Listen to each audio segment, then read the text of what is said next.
Si kecil batuk dan tak kunjung sembuh, hati-hati batuk rejan. Si kecil batuk yang tak kunjung sembuh dan disertai tarikan nafas panjang melengking, parents perlu waspada. Bisa jadi ini batuk rejan. Batuk rejan atau pertussis adalah infeksi saluran pernafasan akibat bakteri Bordetella pertussis.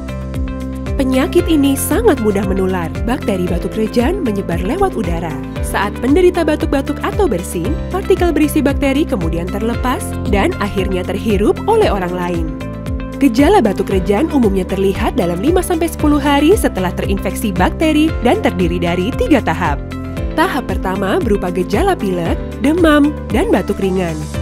Tahap kedua berupa gejala lanjutan yang dapat berlangsung mulai dari 1-6 minggu.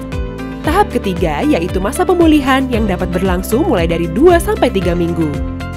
Orang tua perlu waspada, karena pada bayi, batuk rejan kadang tidak menimbulkan gejala batuk, melainkan apnea, yaitu henti nafas singkat.